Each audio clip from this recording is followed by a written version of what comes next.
Bueno, gloria a Dios, mire, se quedaron. A pesar del largo día, aquí estamos. Antes de tener nuestra oración para pedir la bendición de Dios en nuestro tema final, quiero mencionarles que después del culto de esta noche, tendremos una mesa afuera con material disponible traído de todas las series que tengo en español, más libros, sílabos, material muy útil para el estudio de la palabra. Estará disponible después de la puesta del sol, a medida que están saliendo. Así que si desean pueden pasar por la mesa y averiguar en cuanto al material que está disponible. Ahora sí vamos a tener una palabra de oración y entramos directamente a nuestro estudio. Padre Celestial, este ha sido un sábado de gran solemnidad. Hemos disfrutado de tantas bendiciones, disfrutamos de estos hermosos bautismos esta tarde también. Te damos gracias porque todavía luchas con los corazones humanos. Amén. Y todavía tu Espíritu obra en esos corazones. Amén. Pedimos, Señor, que ahora al estudiar nuestro último tema, que tu Espíritu Santo nos acompañe. Entusiásmanos, Señor, con tu palabra. Te lo pedimos en el precioso nombre de Jesús. Amén. Bien, vamos a repasar los comunes denominadores que estuvimos estudiando esta mañana. En todos estos retratos que trazamos y que estamos por trazar sobre el tiempo de angustia, hay 6 comunes denominadores. Número 1, siempre hay un ¿qué? Lo que estuvieron esta mañana. Un remanente fiel. Segundo, ¿cuál es el segundo punto? El remanente siempre tiene enemigos. Muy bien, enemigos. En tercer lugar, porque los enemigos quieren destruir al pueblo de Dios, para el pueblo de Dios viene un tiempo de angustia. Muy bien. Y la fe del pueblo de Dios es severamente probada. Ese es el punto número 4. Dios no los libra inmediatamente. Dios demora en librarlos. Y finalmente, después de la demora, Dios finalmente interviene y libra a su pueblo. Ahora no vamos a estudiar todos los ejemplos porque esta mañana nos atrasamos un poco, pero aquellos que me han dado su correo electrónico, su dirección, van a recibir copias de este material y tendrán todos los ejemplos allí. Vamos a buscar en nuestra Biblia una parábola de Jesús. Lucas 18 y el versículo 1 al 8. Lucas 18, 1 al 8. Se conoce como la parábola del juez injusto. No me gusta ese nombre. En realidad es la parábola de la viuda persistente, mejor nombrada. Es una ilustración de los puntos que trazábamos esta mañana, los 6 comunes denominadores. Ahora, esta parábola se aplica a todas las épocas, en forma general, pero se aplica especialmente a los últimos días. Y usted dice, ¿cómo sabemos, pastor, que esta parábola se aplica especialmente al final de la historia?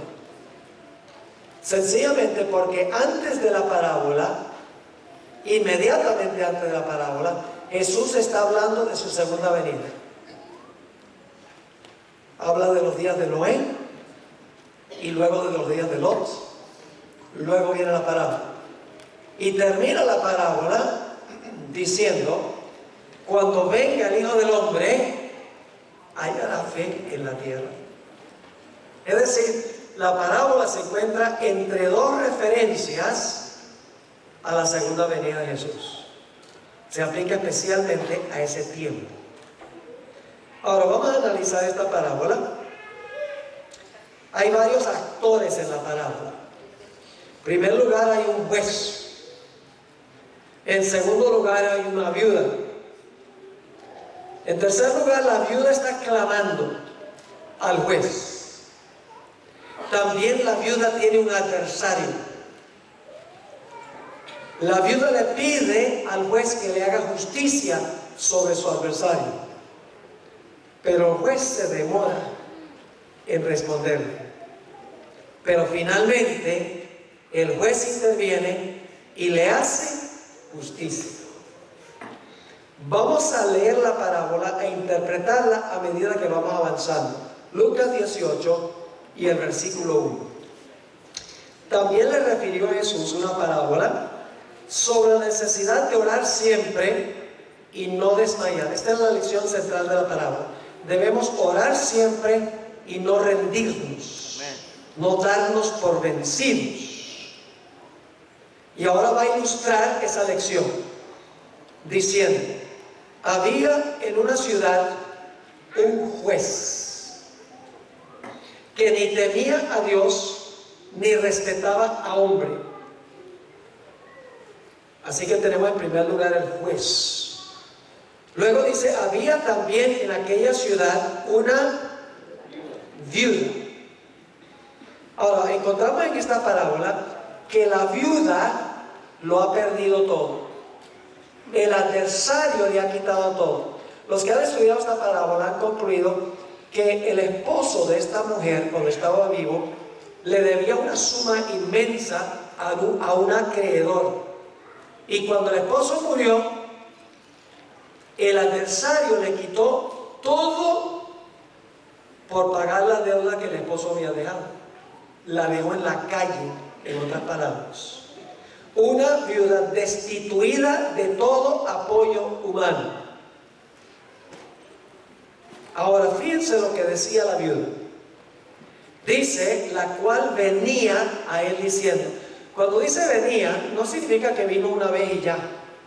No, vamos a encontrar que venía y venía y venía y venía donde el juez diciendo: hazme justicia sobre mi adversario.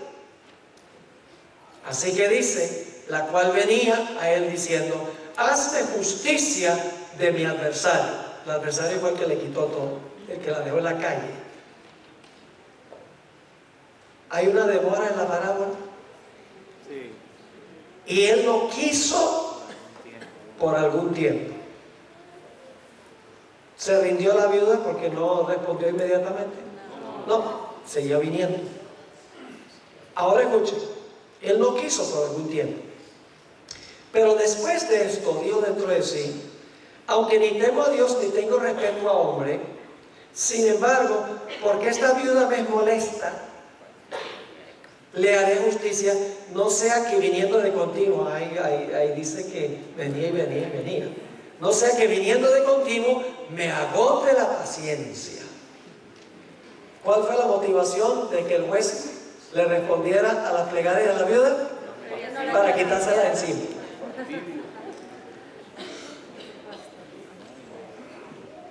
Pero finalmente le hizo ¿qué? Le hizo justicia. Por la razón equivocada, pero después de la demora le hizo justicia. Ahora, ¿qué representa esta parábola? Cada personaje de la parábola simboliza a alguien. ¿A quién representa el juez? A Dios. ¿A quién representa la viuda? Los escogidos al final de la historia. Lo vamos a ver en un momento. Yo pregunto, ¿qué representa una mujer simbólicamente? La iglesia. ¿Una mujer pura es una iglesia qué? Pura. ¿Una mujer ramera es una iglesia que se ha prostituido? ¿Qué representa una mujer viuda? Representa una iglesia que lo ha perdido todo. No, aposta todo. Ha perdido todo apoyo humano. No tiene dónde caerse muerta. Yo pregunto, ¿eso va a pasar con el pueblo de Dios al final de la historia? Los fieles en la iglesia van a perder todo apoyo humano, casas, carros, dinero en el banco, la libertad, todo lo va a perder. Son representados por la viuda. Ya lo vamos a ver. ¿Quién es el adversario al que le quita todo al pueblo de Dios? Satanás. La palabra adversario aquí no es una palabra muy común en el Nuevo Testamento, es la palabra antidicón. Se usa solo 3 veces en el Nuevo Testamento. Hay otro versículo que usa la misma palabra, donde dice: vuestro adversario, el diablo, anda cual león rugiente buscando a quien devorar. ¿A quién representa el adversario? ¿Quién le va a quitar todo el pueblo de Dios? Satanás. ¿Y qué va a hacer el pueblo de Dios? El pueblo de Dios va a decir: ah, no, Dios me abandonó, ni para qué le sirvo. No. El pueblo de Dios, a pesar de que no tiene nada, el adversario le ha quitado todo, sigue viniendo y viniendo y viniendo en oración a Dios, como Jacob. Y finalmente, ¿qué va a decir Dios? ¿Va a haber una demora? ¿Dios va a responder inmediatamente? No, va a haber una demora. Pero finalmente, Dios va a intervenir para hacerle justicia a su pueblo. Pero escuchen bien, lo va a hacer por una razón distinta que el juez de la parábola. Algunos dicen: ¿cómo puede el juez representar a Dios si dice que ni temía a qué? A Dios, ni respetaba a hombre? ¿Cómo se puede representar a Dios? Representa a Dios a manera de contraste. Es decir, Jesús está diciendo: si un juez injusto responde la plegaria de una viuda por quitársela encima, ¿cuánto más Dios responderá las plegarias de su pueblo porque los ama? Dios responde por una razón distinta que el juez en la parábola. Ahora usted dice: ¿será que la interpretación que da el pastor Borja es correcta? Jesús explicó la parábola. Note lo que dice el versículo 6, aquí viene la explicación. Y dijo el Señor: oíd lo que dijo el juez injusto. ¿Y acaso Dios? ¿Quién representa el juez? Dios. A Dios. ¿Acaso Dios no hará justicia a sus escogidos? ¿Quién representa a la viuda? Sus escogidos. Ahora escuchen, que claman a Él día y noche, aun cuando se tarda en responderles. Lean el capítulo sobre el tiempo de angustia en el conflicto de los siglos. El pueblo de Dios clamará a Dios y clamará a Dios, y Dios guardará silencio. Satanás le habrá quitado todo al pueblo de Dios, pero finalmente Dios intervendrá para liberar a su pueblo. En el versículo 8 dice Jesús: os digo que pronto les hará justicia. Y luego termina con una pregunta: pero cuando venga el Hijo del Hombre, ve que la parábola se aplica especialmente al final del tiempo de angustia, cuando venga el Hijo del Hombre, hallará fe en la tierra. Vamos a repasar los comunes denominadores. ¿Hay un remanente en esta parábola? ¿Quién es? La viuda, que todo lo perdió. ¿Hay un enemigo de la viuda? El adversario. ¿La viuda pasa por un tiempo de angustia? Viene y viene y viene. ¿La fe de la viuda es severamente probada? Sí, pero el juez parece ignorarlo. ¿Hay una demora en hacerle justicia a la viuda? Pero después de la demora interviene el juez y le hace justicia. ¿Ven los comunes denominadores en todas estas historias? Ahora, lo lindo de esto es a donde dice que finalmente Dios intervendrá para librar a su pueblo después del tiempo de angustia. Ahora, los siguientes ejemplos que quiero compartir son los más importantes. Los que hemos estudiado son significativos e importantes, pero ahora queremos ir especialmente al tiempo del fin. Para esto, necesito repasar la cadena profética. Yo acabo de grabar una serie que se llama La Gran Cadena Profética. Está en YouTube, la pueden ver, donde trazo la cadena de las profecías desde Babilonia hasta el fin. La cadena empieza con ¿qué reino? Babilonia, luego Medo-Persia, luego Grecia, luego el imperio romano. Luego, ¿qué pasa con el imperio romano? Se divide. Luego el pueblo pequeño gobierna ¿cuánto tiempo?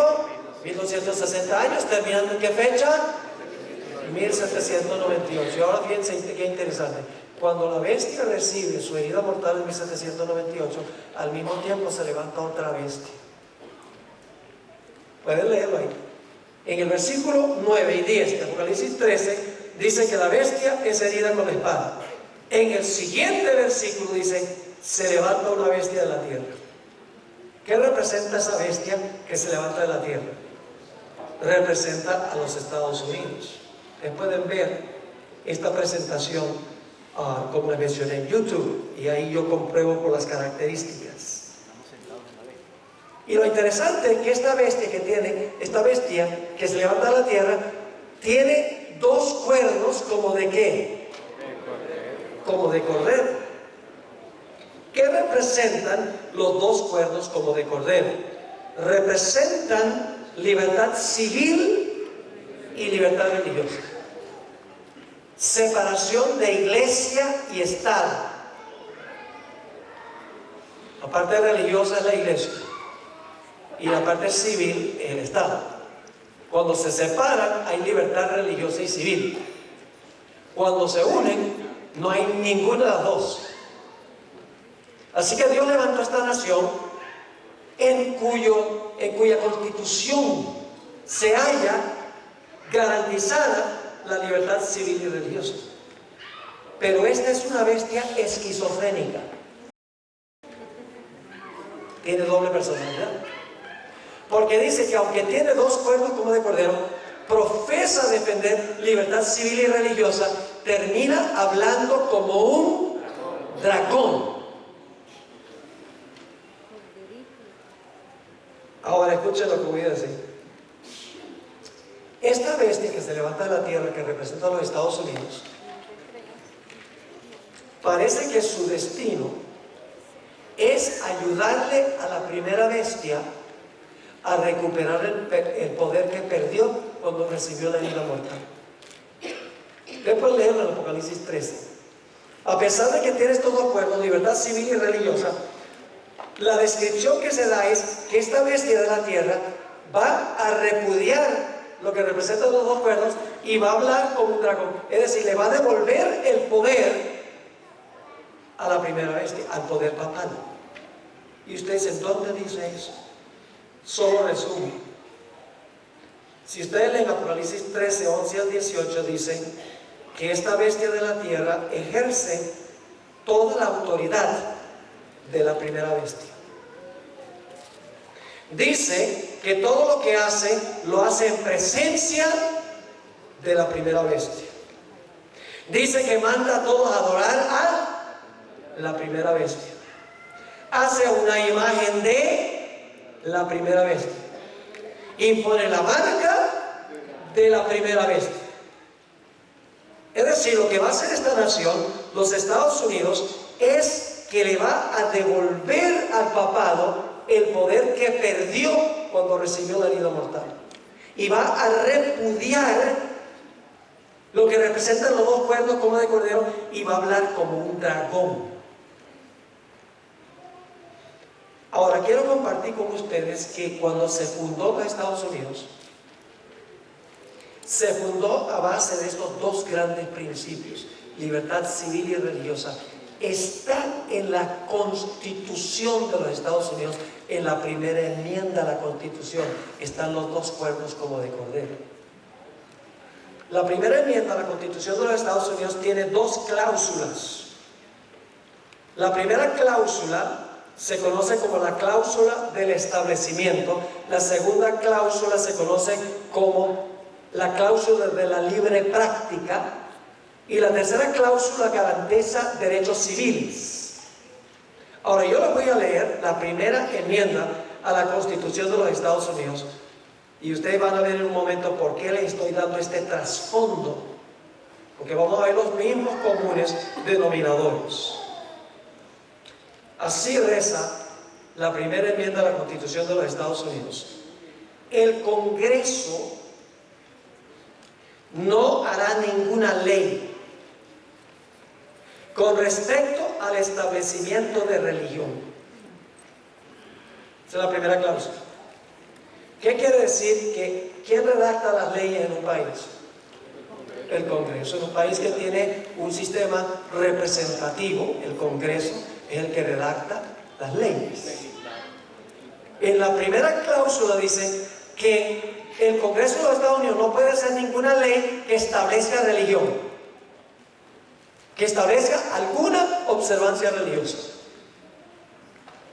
La segunda cláusula dice: el Congreso no hará ninguna ley que prohíba la libre práctica de la religión.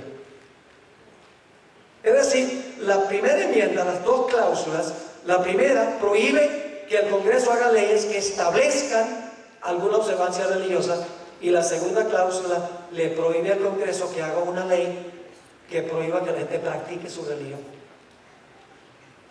Les voy a dar una ilustración para que puedan entender la diferencia.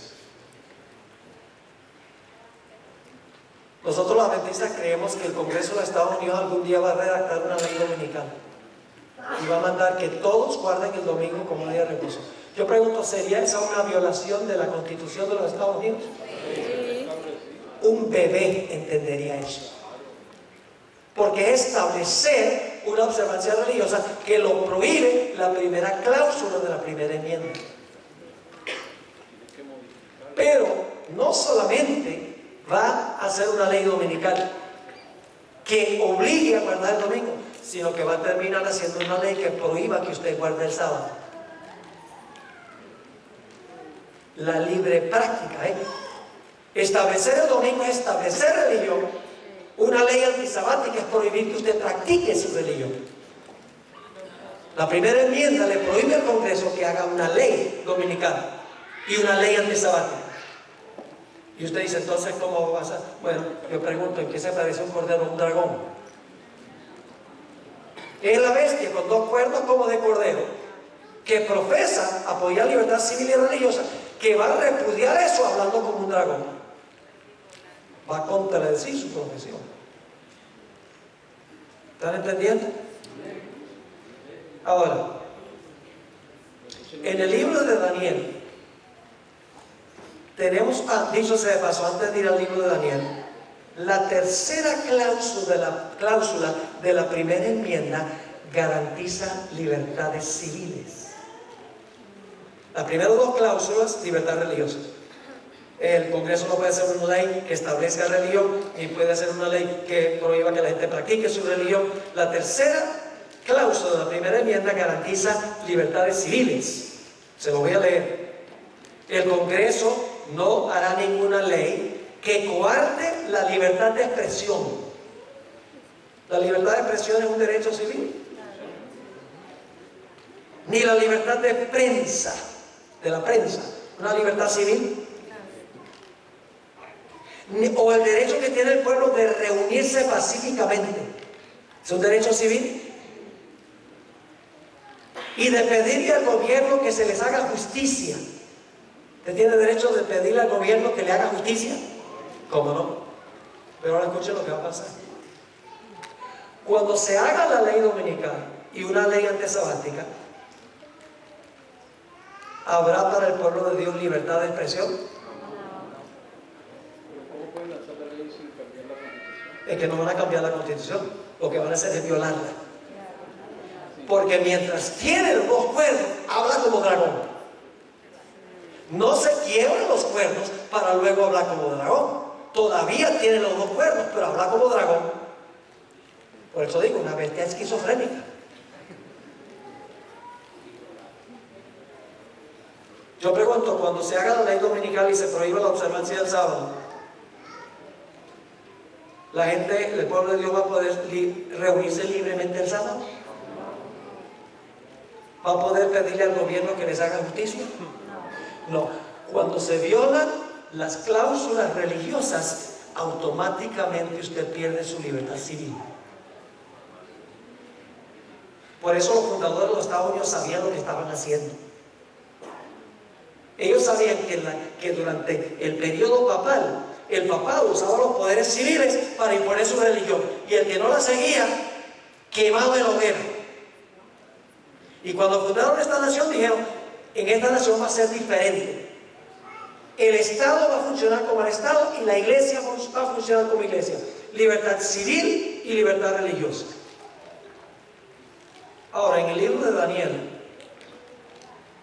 tenemos 2 capítulos que ilustran las primeras 2 cláusulas de la primera enmienda. Lo que pasa cuando se violan las primeras 2 cláusulas. ¿Recuerdan cuál es la palabra clave en Daniel, el capítulo 12 y el versículo 1? Que aparece solo en 3 lugares de Daniel.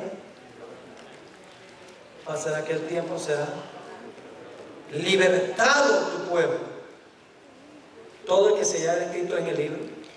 Le pregunto: ¿quién libró a Jacob de la ira de su hermano? ¿Quién?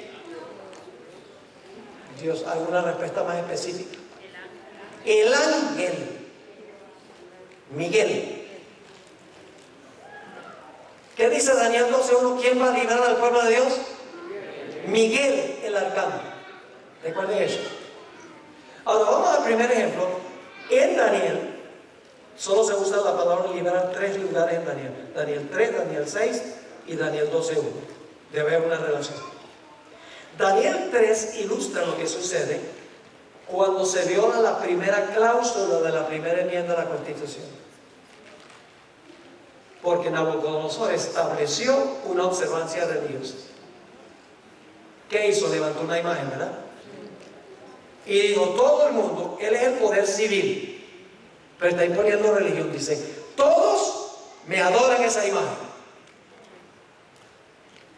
Y yo pregunto: el que desobedecía la ley religiosa por el poder civil, ¿iba a perder sus derechos civiles? ¿Cuál es el más grande derecho civil que tenemos?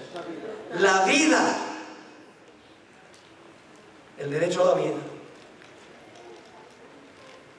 Así que vamos a anotar esta historia. Daniel 3. ¿Usted conoce la historia? Nabucodonosor levanta esta imagen.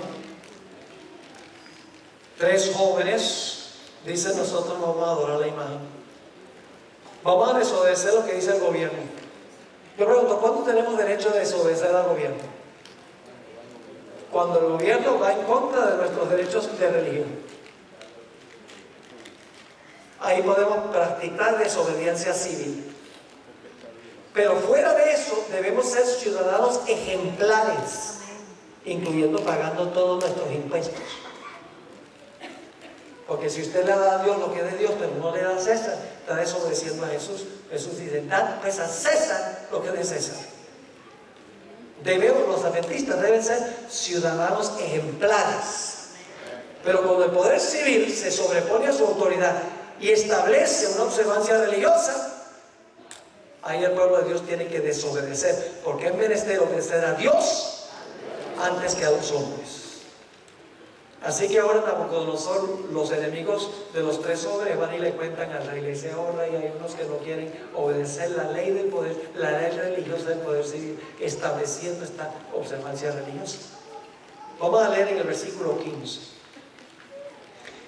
Dice el rey a ellos: ahora pues estáis dispuestos para que al oír el son de la bocina, de la flauta, del tamboril, del arpa, del salterio, de la zampoña y de todo instrumento de música, os postréis y adoréis la estatua que he hecho, porque si no la adoraréis, en la misma hora seréis echados en medio de un horno de fuego ardiendo. Y ahora escuchen: ¿y qué Dios será aquel que os libre de mi mano?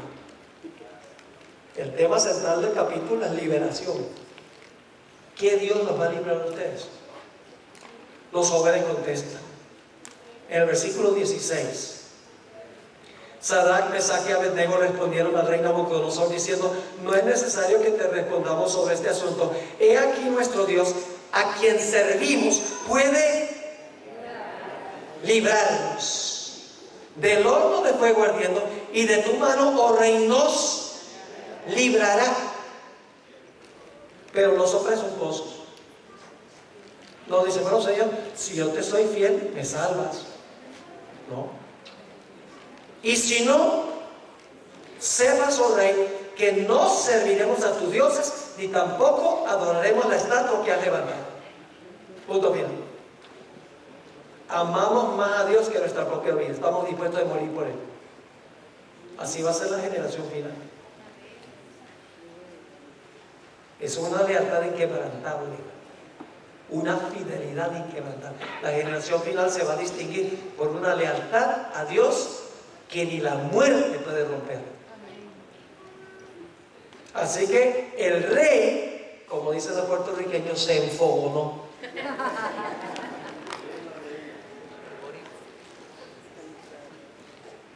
No, el rey no era boricua.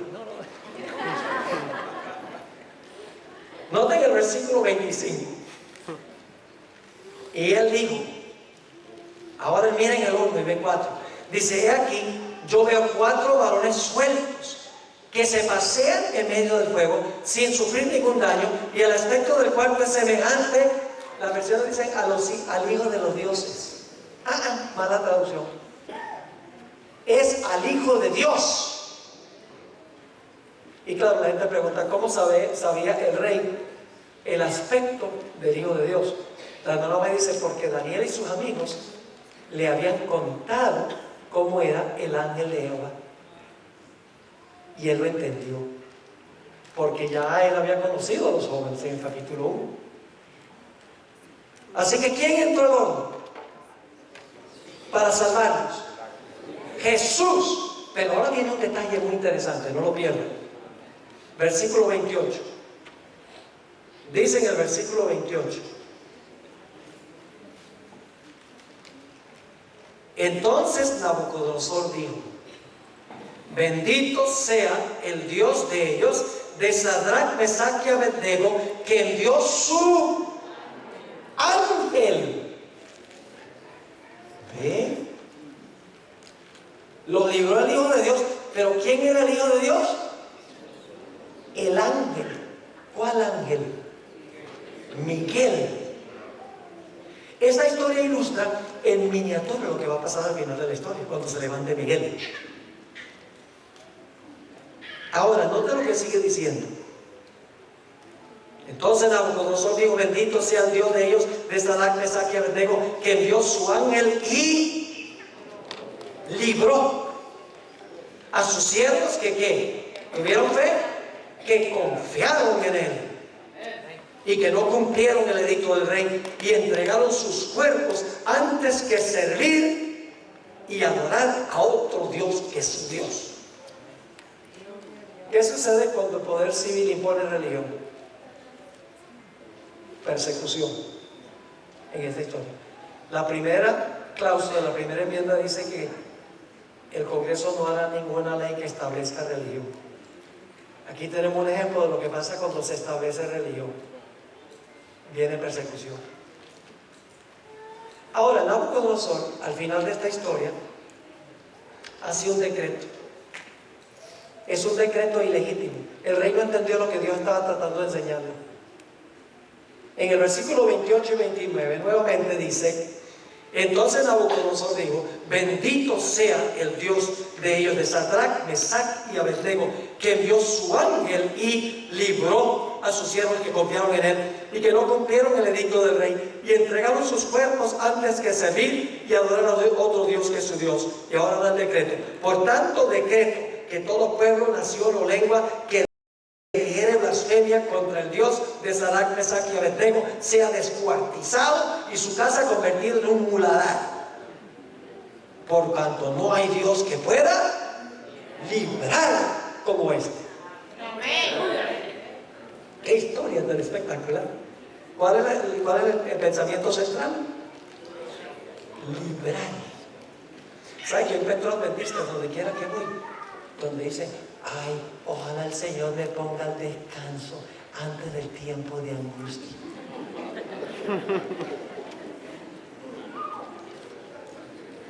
Eso es medio egoísta. Ay, no, yo no voy a poder resistir ese tiempo. Así que, Señor, ponme a descansar primero. ¿Ustedes se imaginan lo que será el privilegio de vindicar la verdad de Dios en medio del peor periodo de la historia del mundo. Pararse por Dios, aun cuando se trate de entregar la vida por el Señor. Testimonio poderoso. No hay Dios que pueda librar como este. Claro, el rey no entendió que el poder civil no podía tampoco mandar a todos a adorar al Dios verdadero. El poder civil no le puede decir a la gente que adore a un Dios falso, ni que adore a uno verdadero, porque el poder civil no está para establecer religión. Era ilegítimo que el rey dijera: si alguien blasfema al Dios de Israel, lo vamos a cortar en pedacitos y le vamos a demoler la casa. Ilegítimo. Ahora quiero que notemos la segunda historia. Vaya, dicho sea de paso, ¿están todos los comunes denominadores en esta historia? Sí. ¿Hay un remanente fiel? ¿Tienen enemigos? ¿Pasan por un tiempo de angustia? ¿Su fe severamente probada? ¿Dios se demoró en librarlos? Permitió que pasaran por el horno, pero después de la demora Dios los libró. Ven, todos estos cuadros del tiempo de angustia son paralelos. Ahora, hay otra historia en Daniel que ilustra lo que sucede cuando el poder civil prohíbe que usted practique su religión. La historia de Daniel 6, la segunda cláusula de la primera enmienda. Vamos a Daniel 6 y el versículo 5. Daniel tenía enemigos.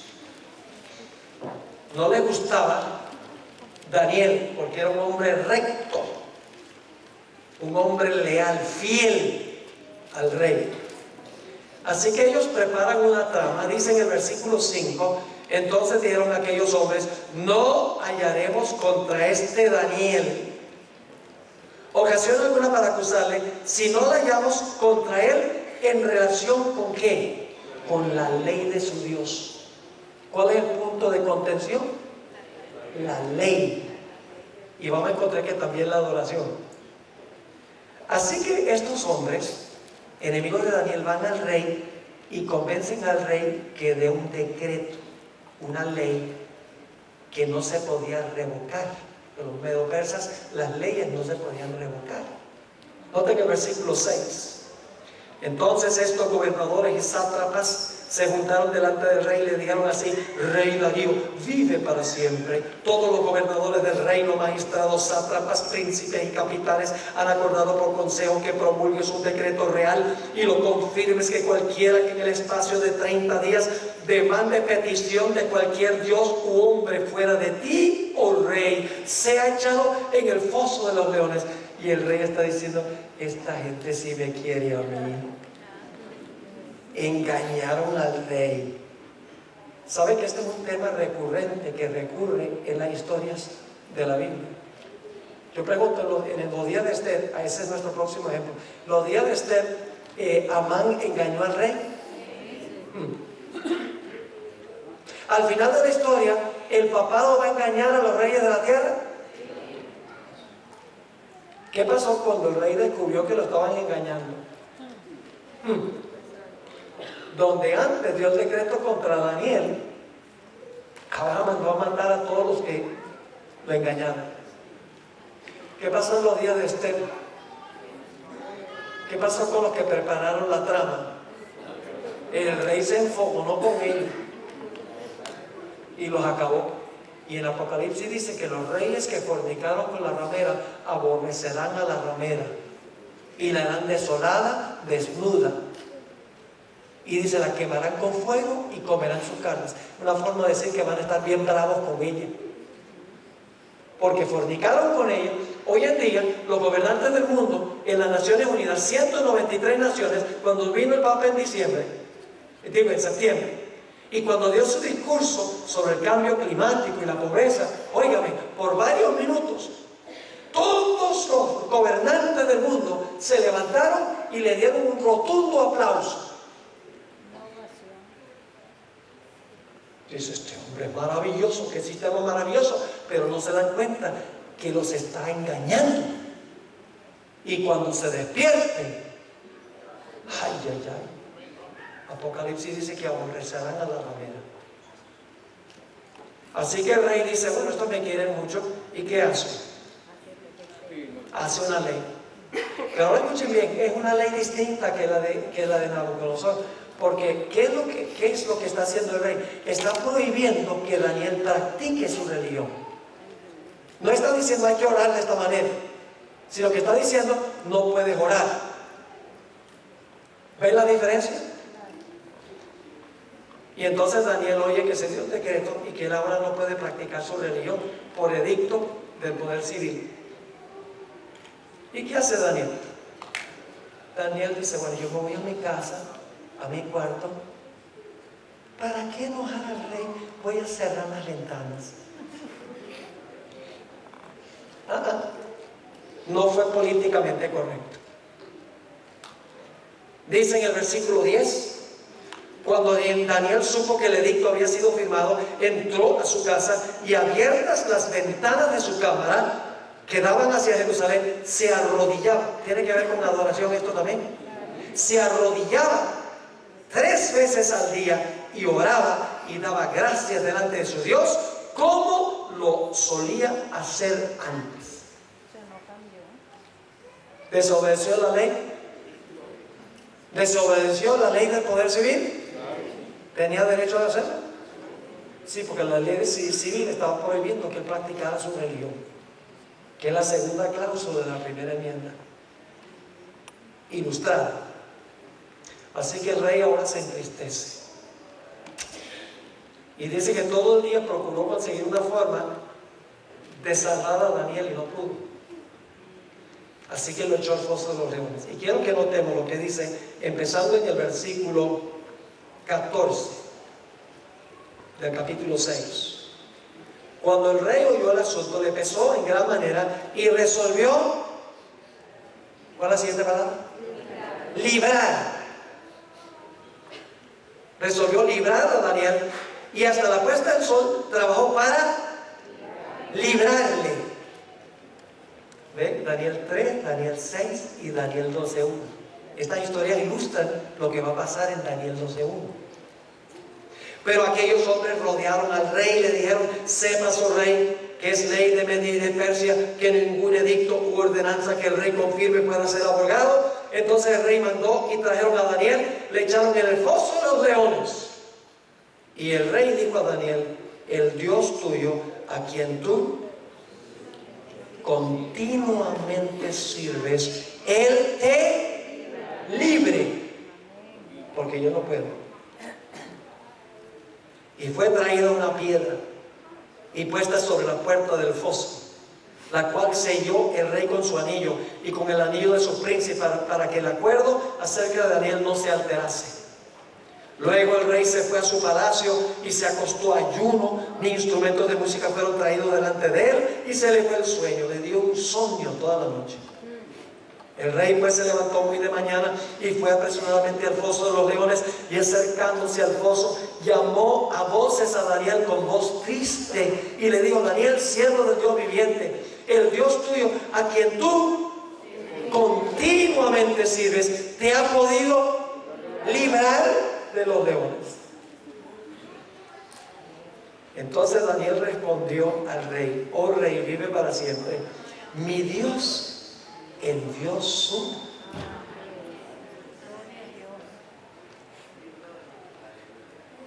¿Quién libró a Jacob? ¿Quién libró a los 3 jóvenes? ¿Quién libró a Daniel? ¿Quién va a librar al pueblo de Dios al final? El ángel de Jehová, Miguel el arcángel, Cristo Jesús. Dice, envió su ángel, el cual cerró la boca de los leones para que no me hiciesen daño, porque ante él fui hallado inocente, y aún delante de ti, oh rey, yo no he hecho nada malo. Entonces se alegró el rey en gran manera a causa de él, y mandó a sacar a Daniel del foso, y fue Daniel sacado del foso, y ninguna lesión se halló en él. ¿Por qué razón? Porque había confiado en su Dios. Ahora vamos a ver los comunes denominadores. fiel en esta historia? ¿Tiene enemigos Daniel? Wow. ¿Pasa por un tiempo de angustia? ¿Ustedes no creen que sentarse en un foso de leones toda una noche es un tiempo de angustia? Y algunos podrían saber que no tenían hambre. Que no tenían hambre. El siguiente día se dieron el banquete del siglo. Fue probada la fe de Daniel severamente. ¿Lo libró Dios inmediatamente? No. Permitió que la cosa tomara su curso. Pero finalmente Dios, ¿qué? Lo libró. Ese es el enfoque que debemos tener. Si nosotros somos fieles y leales a Dios, no tenemos que temer nada. Podemos reclamar la protección de Dios. Fue librado. Ahora, ¿cuántos más quieren estudiar? Ya son las 8. ¿Un rato más? ¿Qué van a hacer esta noche? Ir a comerse la pizza. ¿Esto no es mejor que pizza? 1000 veces mejor. Vamos rápidamente a la historia de Esther.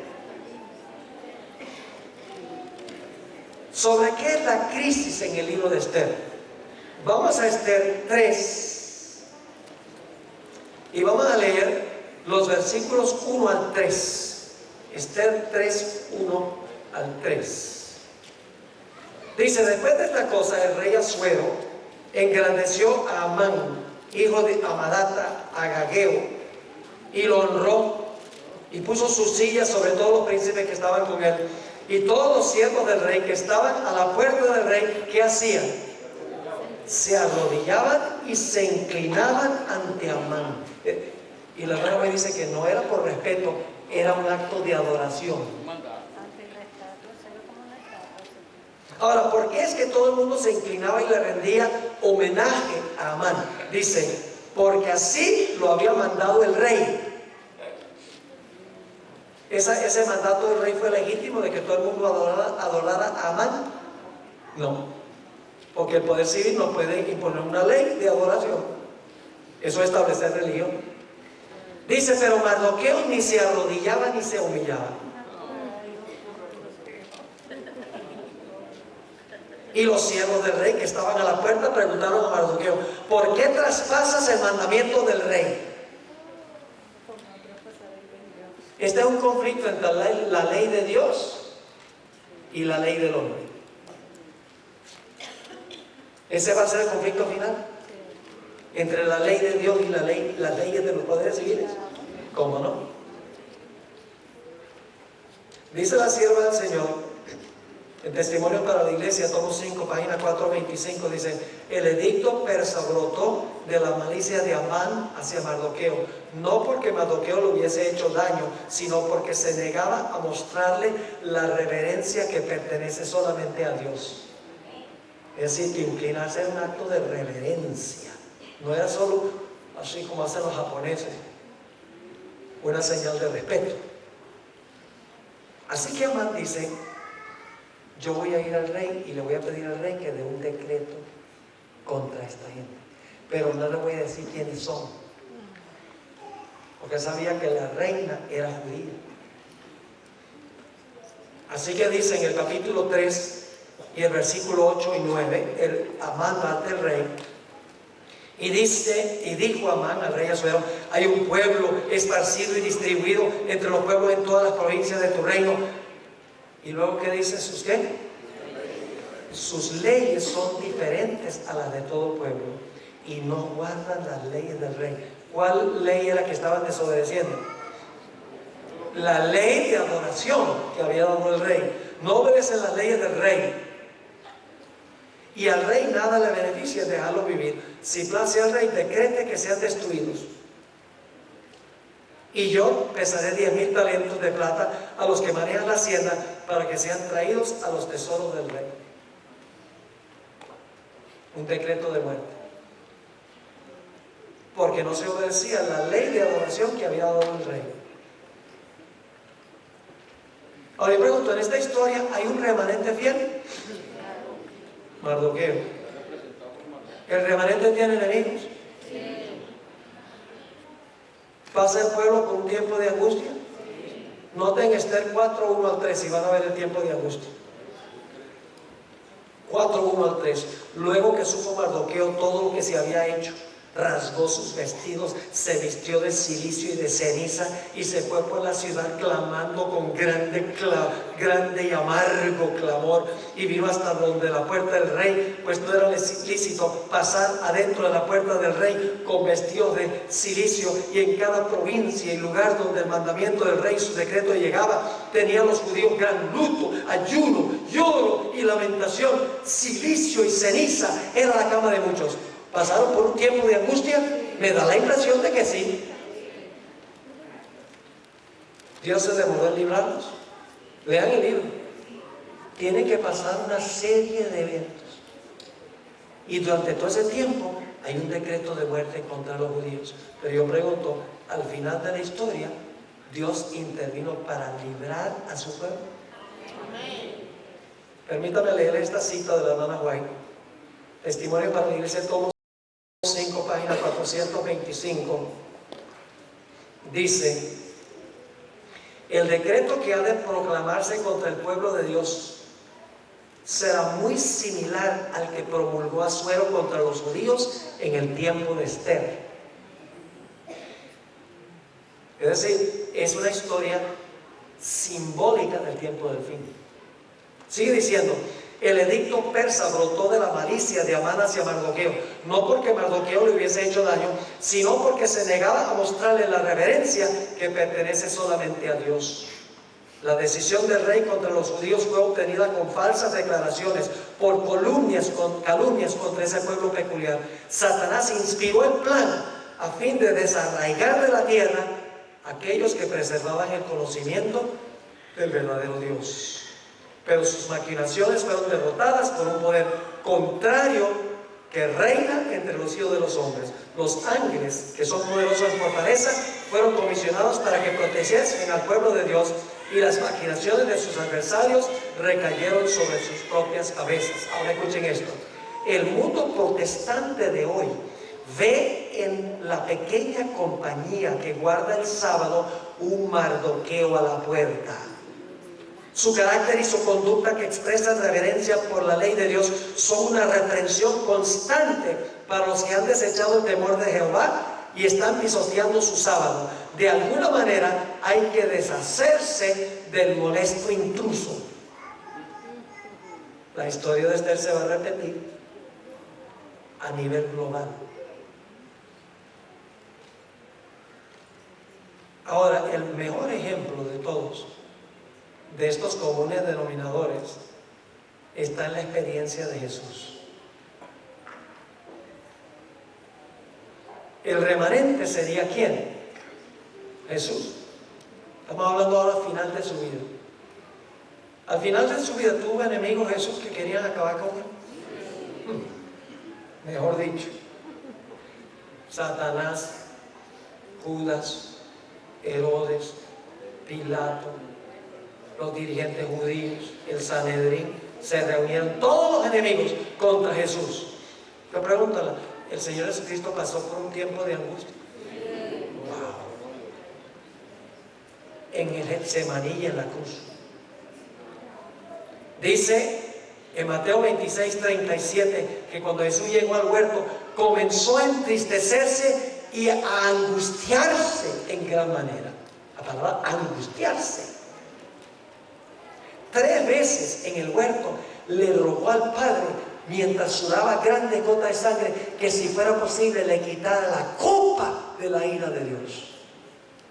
En la cruz clamó: Dios mío, ¿por qué me has desamparado? Terrible tiempo de angustia. ¿La fe de Jesús fue severamente probada? ¿Cómo no? Hebreos 5:7 describe su angustia. Dice: y Cristo en los días de su carne, ofreciendo ruegos y súplicas con gran clamor y lágrimas al que le podía librar de la muerte, fue oído a causa de su temor reverente. ¿El Padre lo escuchó? ¿Lo libró inmediatamente? No. no lo libró inmediatamente. ¿Se demoró el padre en responderle? ¿Por qué se demoró el padre en responderle? Hebreos 5:8, el siguiente versículo. Dice, ¿por qué el padre permitió que pasara por el tiempo de angustia? Dice, y aunque era hijo, por lo que padeció, aprendió la obediencia. ¿Qué vamos a aprender mientras pasemos por ese tiempo? A obedecer. Aunque tengamos que entregar la vida, aprenderemos a obedecer por lo que padecemos. Ahora, lo interesante es que Jesús no fue librado inmediatamente, porque murió. Y se sintió desamparado cuando murió, porque lo último que dijo en la cruz fue, Dios mío, ¿por qué me has desamparado? Padre, en tus manos encomiendo mi espíritu. Parece que el padre no le contestó. Se sintió desamparado. Dios lo libró. Ahora escuchen esta cita de la hermana White. No se encuentra en español, está en una revista para los jóvenes que se llama Youth Instructor, mayo 2, 1901. Dice la sierva del Señor, aquel que murió por los pecados del mundo debía permanecer en la tumba por el tiempo establecido. Estaba como prisionero de la justicia divina en esa prisión pedregosa y era responsable ante el juez del universo. ¿Eso era qué? Prisionero de la justicia divina, porque estaba llevando los pecados del mundo. Era responsable ante su Padre, ante el juez del universo. Y luego dice, estaba llevando sobre sí los pecados del mundo y solo su Padre lo podía soltar. Y yo sé que algunos están pensando, pero la Biblia dice que Jesús mismo se resucitó. ¿Cómo así que el Padre solo lo podía soltar? Lo que pasa es que la gente no lee la última frase de los versículos que están pensando. Vamos a Juan 10, 17 y 18. Juan 10, 17 y 18. Un texto que ha sido mal comprendido. Pero la gente dice, Jesús se resucitó él mismo. Al tercer día salió del sepulcro. ¿Pero por qué? Si era prisionero de la justicia divina, ¿quién era el único que lo podía soltar? Su Padre. Lo leímos ya en el Espíritu Prometido. Note Juan 10, 17 y 18. Jesús dice, por eso me ama el Padre, porque yo pongo mi vida para volverla a tomar. Nadie me la quita, sino que yo de mí mismo la pongo. Tengo poder, esa es una mala traducción. Hay una palabra poder en griego que es dunamis, de donde viene la palabra dinamita. Esa no es la palabra de aquí. Aquí es la palabra exousia, que significa autoridad. Yo tengo autoridad para ponerla y tengo autoridad para volverla a tomar. ¿Por qué es que Jesús tenía autoridad para ponerla y para volverla a tomar? Aquí está la frase que la gente nunca lee. Este mandamiento recibí de mi Padre. Le voy a explicar lo que pasó. Muy temprano, el primer día de la semana, descendieron dos ángeles del cielo. Lo describe la sierva del Señor. Un ángel quitó la piedra y se sentó encima de la piedra. El otro ángel se paró delante del sepulcro. ¿Cuáles fueron las últimas palabras de Jesús en la cruz? Padre, en tus manos encomiendo mi espíritu. Ahora el Padre lo va a llamar. Y el ángel, con una voz potente que sacudió la tierra, dijo, oh Hijo de Dios, tu Padre te llama. Y Jesús salió del sepulcro por la vida que estaba en él, pero por permiso de su Padre. Salió con la vida que estaba en él, pero el Padre tuvo que soltarlo del sepulcro. Y Jesús salió del sepulcro y dijo, yo soy la resurrección y la vida. El Padre lo libró, aunque se demoró en librar. El mayor ejemplo de lo que va a pasar el pueblo. ¿Y saben algo? Les voy a leer una cita de la hermana White donde dice que nosotros vamos a repetir lo que pasó con Jesús. Escuchen esta cita. Me da piel de gallina cuando yo leo esto. No aparece en español, está en Review and Herald, abril 14, 1896.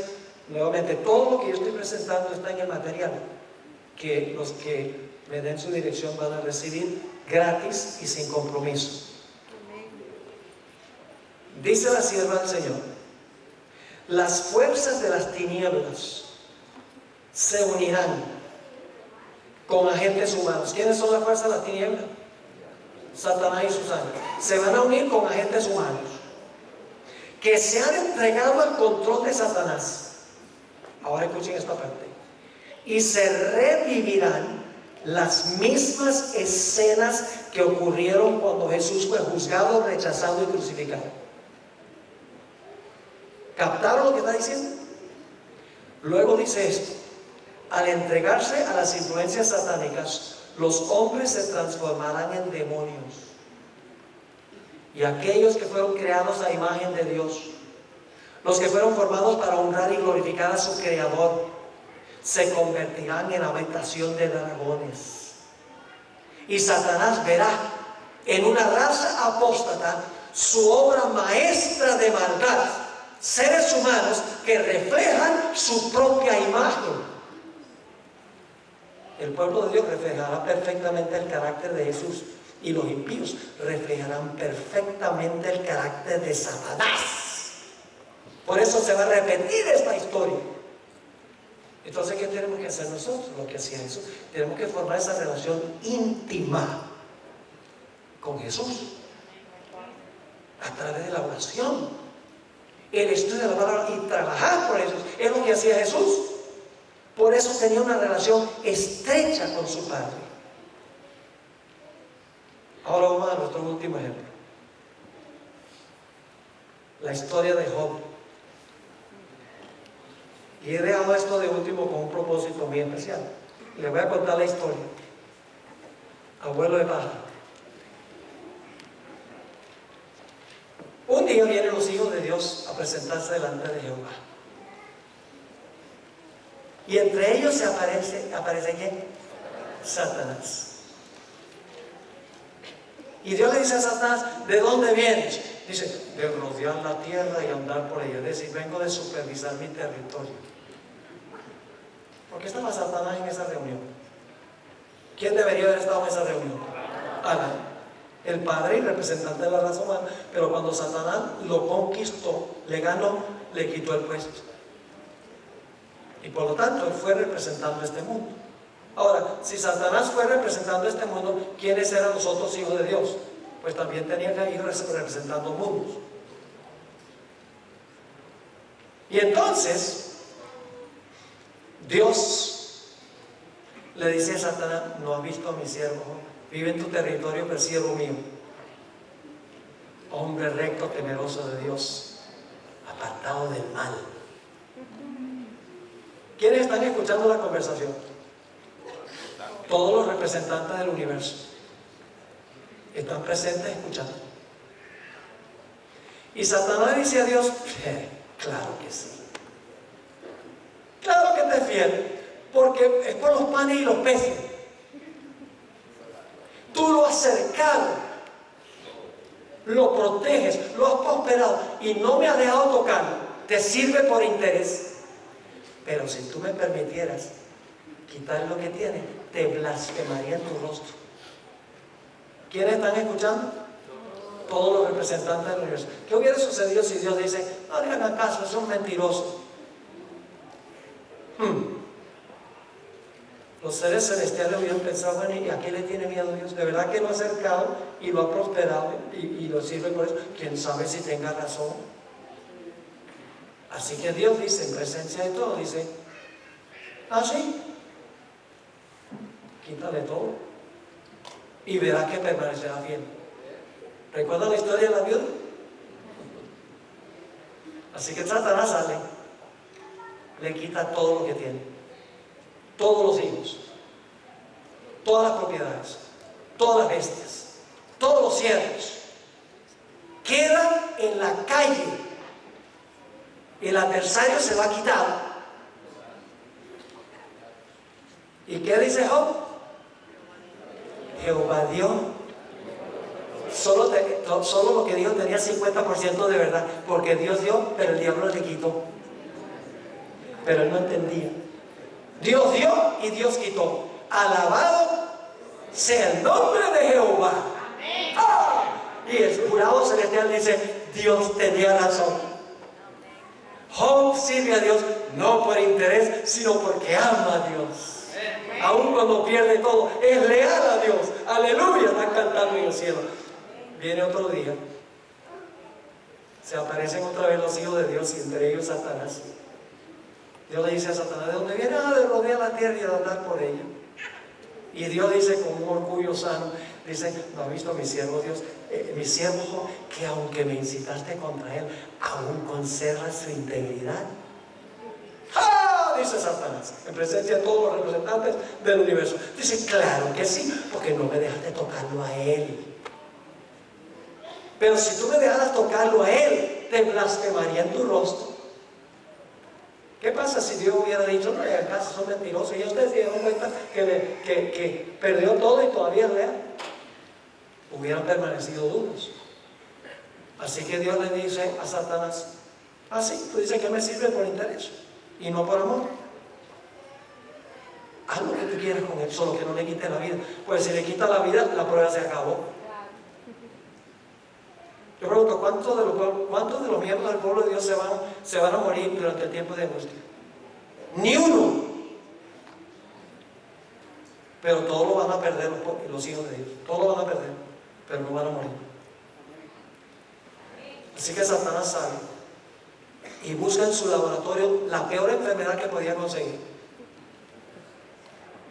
Dice que le dio una sarna maligna desde la punta de la cabeza hasta la planta del pie. Y era tan terrible que tenía que rascarse con una teja, desfigurándose el cuerpo. Y Job dice que no pecó contra Dios, conservó su integridad. Pero ahora ha perdido sus posesiones, ha perdido sus hijos, ha perdido sus siervos, ha perdido sus bestias, ha perdido su salud. Y ahora la esposa dice: Job, tú todavía eres fiel a Dios. Vaya, Job, maldice a Dios y muérete. Instrumento de Satanás. Y dice Job: hablas como las mujeres fatuas. ¿Acaso Dios no nos puede impartir el bien y el mal también? Él no entendía en este momento. En un momento le voy a decir por qué no entendía. No sabía quién estaba causando el mal, porque esta reunión se realizó en el cielo y él no sabía lo que estaba pasando allá.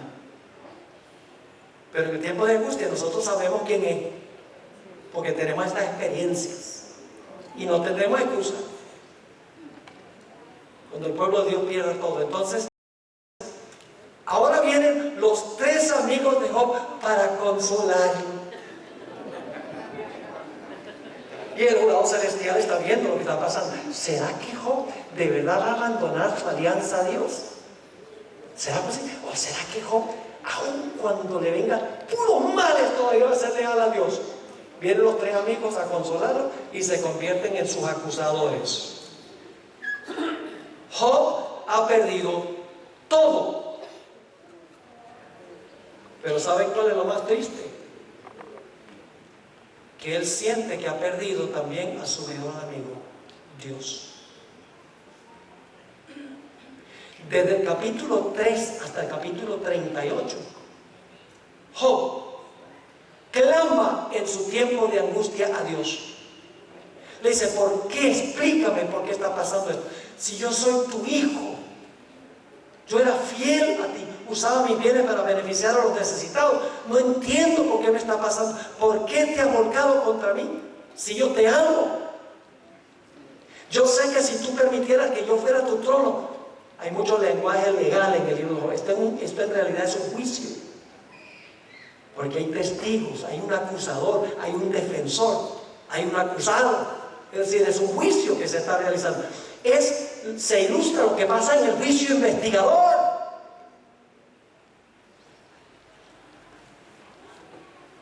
Y la respuesta de Dios a Job: un rotundo silencio. La demora. Pero Job se rinde. No, sigue viniendo y aunque me matare, aún en él confiaré. Yo sé que mi Redentor vive.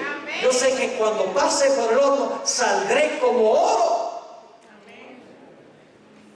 Una experiencia ambivalente. Confío, pero ¿por qué me has desamparado? Y si ustedes quieren que eso es pecado, entonces Jesús fue pecador. Porque Jesús sintió lo mismo. Confió en su Padre, pero dijo: Dios mío, ¿por qué me has desamparado? Finalmente llega el capítulo 38 y Dios le dice a Job: bueno, ya hablaste suficiente, ahora me toca a mí. Ustedes lo pueden leer. Y entonces Dios le habla a Job sobre la creación. Dice: ¿dónde estabas tú cuando yo puse los fundamentos de la tierra? Y Dios describe la creación día por día, en su orden correcto. Usted puede leerlo en Job 38 y 39. Cada día de la creación Dios describe y le dice a Job, le hace más de 50 preguntas. ¿Dónde estabas tú? ¿Tú hiciste esto? Y por cada pregunta que Dios hace, Job se está volviendo más pequeño e insignificante. ¿De quién soy yo, miserable gusano, para exigirle respuestas a Dios? Y cuando Dios termina de mostrarle su grandeza a Job, Job dice: entiendo ahora, acepto lo que tú dices, me quedo con la boca callada, no voy a hablar más. Pero vuelve a hablar. ¿Sabe cuándo vuelve a hablar? Cuando en el capítulo 1 Dios le muestra al Leviatán. Una cosa que ha sorprendido a los eruditos que estudian el libro de Job es que el libro de Job aparece Satanás, que causa todos los males, y parece desaparecer del libro y no aparece más. Y dice que injusticia, todo el que le causó los males no se dice nada de lo que le pasó. Sí aparece al final del libro. Al principio se llama Satán, pero al final se llama Leviatán. Y en el capítulo 41 Dios describe a Leviatán. Job hubiera entendido Leviatán, porque las religiones paganas del área creían que el enemigo de los dioses se llamaba Leviatán. En la cultura de esa época, politeísta. Job no era politeísta, pero conocía la idea de que el Leviatán era enemigo de Dios. Dicho sea de paso, Leviatán, en el último versículo del capítulo 41, dice que es el rey sobre todos los soberbios. Algunos dicen que es un cocodrilo.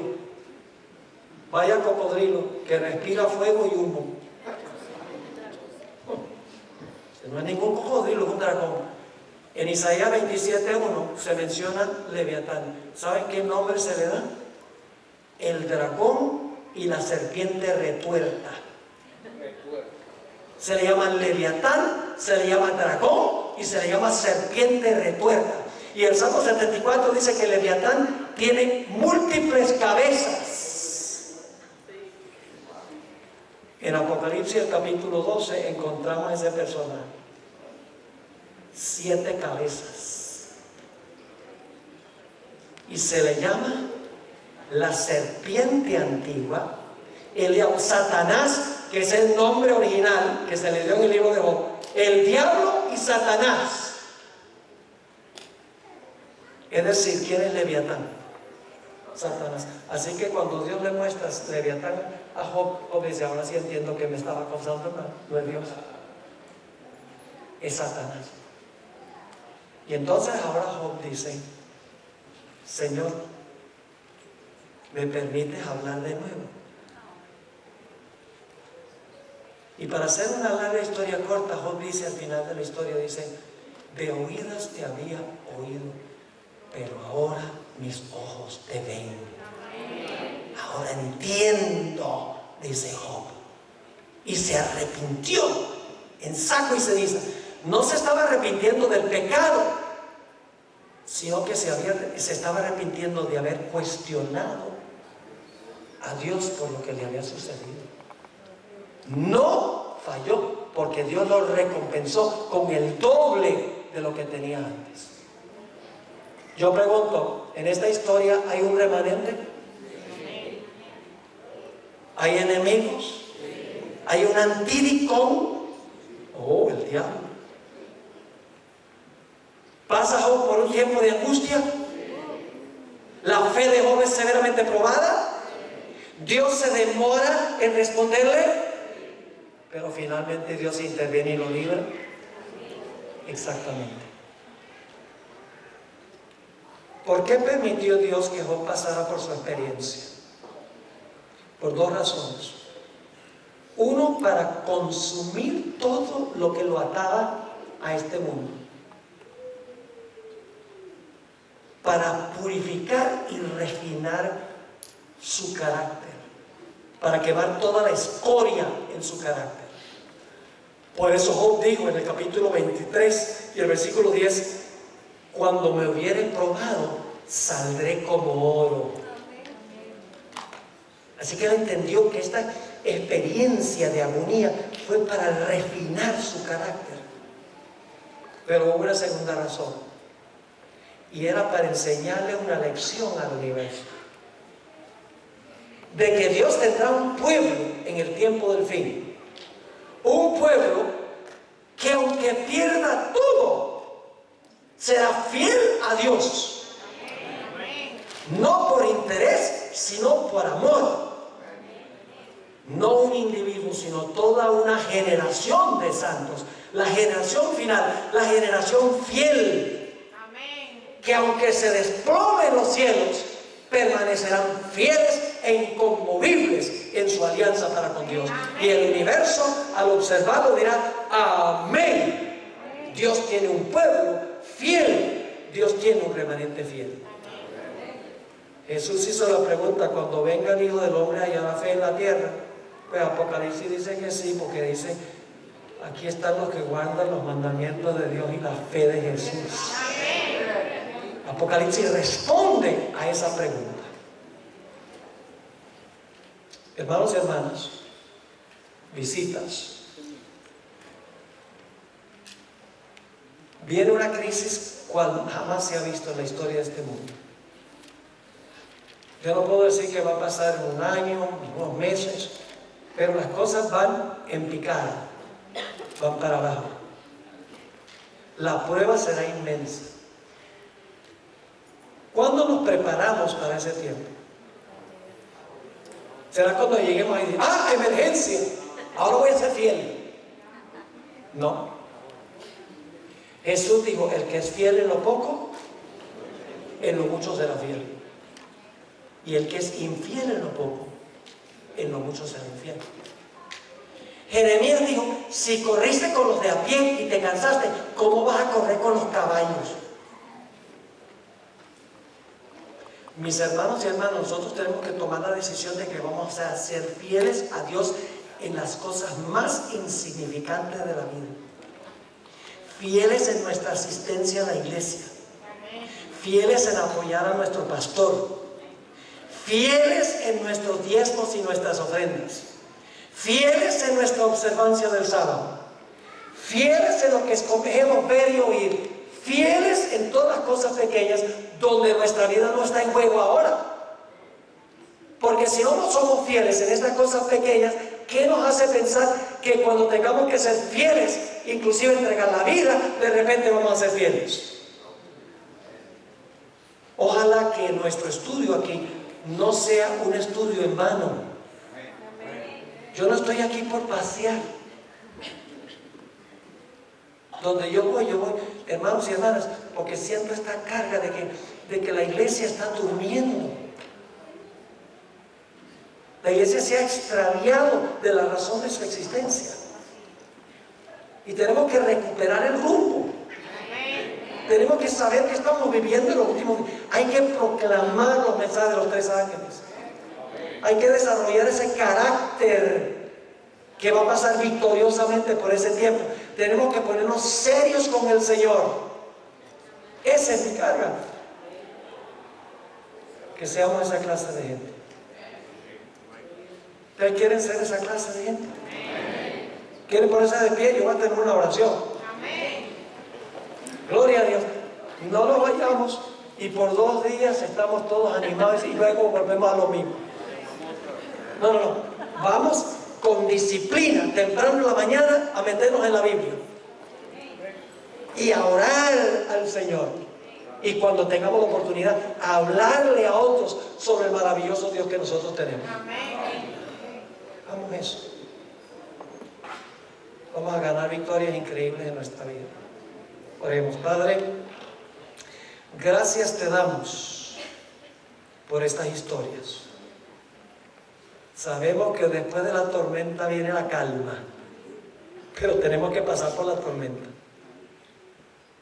Te doy gracias, Señor, por el privilegio de haber estado aquí y también por el privilegio de hablarle a muchas personas a través del internet. Te ruego, Señor, que tú bendigas a todas las iglesias representadas en este local. Amén. Todos los que escuchan por el internet, sean adventistas o no adventistas. Te ruego, Señor, que nos ayudes en este mismo momento a tomar la decisión de que vamos a hacer una entrega sin reservas a Jesús. Amén. Aunque nos cueste la vida. Amén. Gracias, Padre, por cumplir tu promesa con nosotros. Y gracias por responder nuestra oración, porque te lo imploramos en el precioso e incomparable nombre, el nombre sobre todos los nombres, el nombre de Jesús. Amén. Pueden sentarse, no se vayan.